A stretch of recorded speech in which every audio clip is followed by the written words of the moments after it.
ચાલો બાળકો, આપણે ગણિત એક મજાનો વિષય છે એ અંતર્ગત રમતા રમતા ગણીએ એમાં તમને એક સરસ મજાની પ્રવૃત્તિ બનાવી છે એ હું બતાવીશ.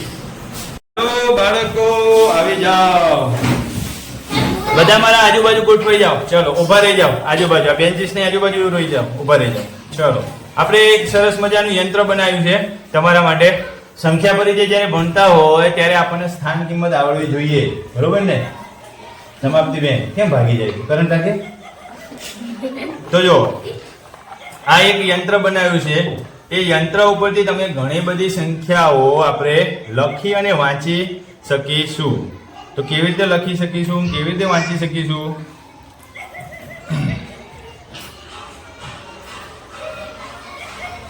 આમાં કલર થોડા રેલાઈ ગયા છે, કઈ વાંધો નહીં. ચલો, તો આ એક યંત્ર છે, એને આપણે વ્યવસ્થિત ગોઠવી દઈએ.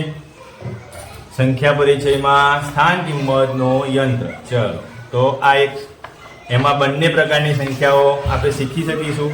ભારતીય સંખ્યા પદ્ધતિમાં એકમ, દશક, સો, હજાર, 10,000, લાખ, 10 લાખ, કરોડ અને 10 કરોડ. આંતરરાષ્ટ્રીય સંખ્યા પદ્ધતિમાં એકમ, દશક, સો, હજાર, 10,000, 100,000, મિલિયન, 10 મિલિયન, 100 મિલિયન, પછી બિલિયન આવે. આપણે બિલિયન સુધી જવું નથી. આપણે 9 આંકડાની સંખ્યા વિશે શીખીએ. જો સ્થાન કિંમતમાં સૌથી મહત્વની વસ્તુ શું છે તો કે એકમના સ્થાનમાં એક જ અંક આવે. એકમના સ્થાનમાં શું આવશે? એક જ અંક આવશે. આપણે એક જ અંક એકલો જ લેવાનો. દશકના અંકમાં હંમેશા યાદ રાખવાનું કે 10 ના ગુણકમાં આવશે. દશકના અંકમાં, દશકના સ્થાનમાં જે પણ આંકડો હોય, 2 હોય, 3 હોય, 1 હોય, 0 હોય, 0 ની કોઈ કિંમત ન થાય, પણ 1 થી 9 માં કોઈ પણ આંકડો હોય તો તમારે શું લખવાનું? તો કે એકડે મીંડે 10, બગડે મીંડે 10, તગડે મીંડે 30, ચોગડે મીંડે 40. એ રીતે એની સ્થાનની કિંમત લખીશું. જો 100 ના સ્થાનમાં હોય તો એને 100 સાથે ગુણાકારમાં લખીશું. 1 ગુણ્યા 100 એટલે એકડે 2 મીંડે 100, 2 ગુણ્યા 100 એટલે બગડે 2 મીંડે 100, 3 ગુણ્યા 100 એટલે તગડે 2 મીંડે 100, 4 ગુણ્યા 100 એટલે ચોગડે 2 મીંડે 100.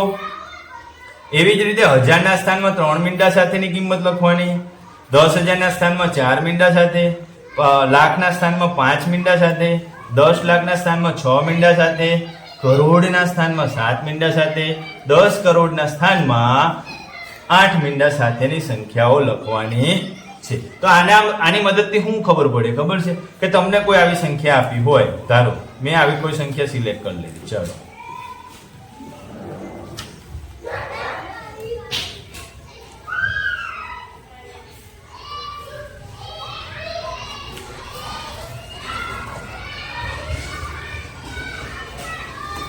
જો આવી કોઈ સંખ્યા લીધી આપણે.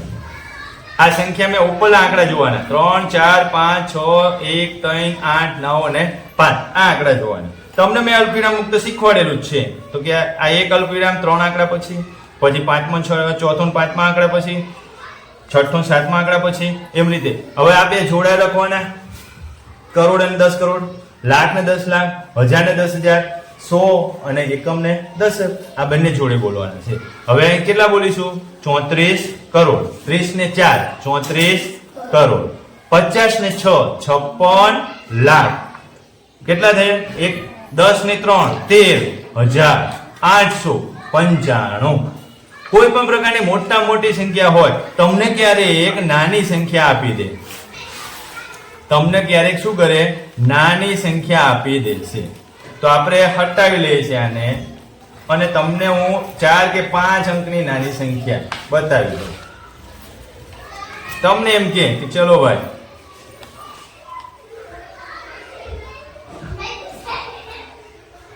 આ કોઈ સંખ્યા છે, આ સંખ્યાને ભાઈ તગડાની જે લીટી કરેલી હોય અને કહી દે તમને કે 3 ની સ્થાન કિંમત લખો. તો તમારે યાદ ન આવે, આવું કોઈ યંત્ર પડ્યું હોય તમારી જોડે તો આંકડા મૂકી દો. એકમના સ્થાનમાં 9 છે, બગડો ક્યાં છે, તગડો ક્યાં આવશે, ચોગડો ક્યાં આવશે અને પાંચડો. આ રીતે આપણે સંખ્યા એના કોષ્ટકમાં ગોઠવી દીધી. હવે શું કીધું હતું કે 3 ની નીચે જે લીટી છે એની સ્થાન કિંમત લખવાની કીધી. તો શું લખીશું હવે? 3 કયા સ્થાનમાં આવ્યો? કે 100 ના સ્થાનમાં. તો 3 ની પાસે કેટલા મીંડા લખવાના? 3 અને 2 મીંડા. એટલે કેટલું લખવાનું? 300. આ રીતે લખવાનું. ખબર પડે? જો તમને એવું કીધું હોય કે ભાઈ આનું વિસ્તરણ કરો, તો વિસ્તરણ કેવી રીતે કરીશું? 5 ગુણ્યા 10,000, 4 ગુણ્યા 1,000, 3 ગુણ્યા 100, 2 ગુણ્યા 10 અને 9 ગુણ્યા 1. આ રીતે વિસ્તરણ કરીને બતાવવાનો છે. કોઈ મોટી સંખ્યા લઈએ. ચલો,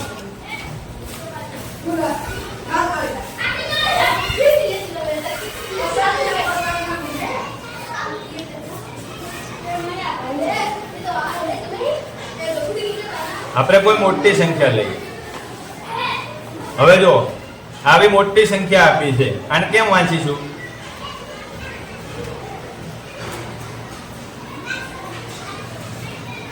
એકમના સ્થાનમાં 9 છે, તો 9 ગુણ્યા 1 લખીશું. એકમના સ્થાનમાં કેટલા છે? 9. તો 9 ગુણ્યા 1. 2 ના દશકના સ્થાનમાં 2 છે, એટલે 2 ગુણ્યા 10. 100 ના સ્થાનમાં 4 છે, એટલે 4 ગુણ્યા 100. 5 ના સ્થાનમાં 1000 ના સ્થાનમાં 1 છે, એટલે 1 ગુણ્યા 1000.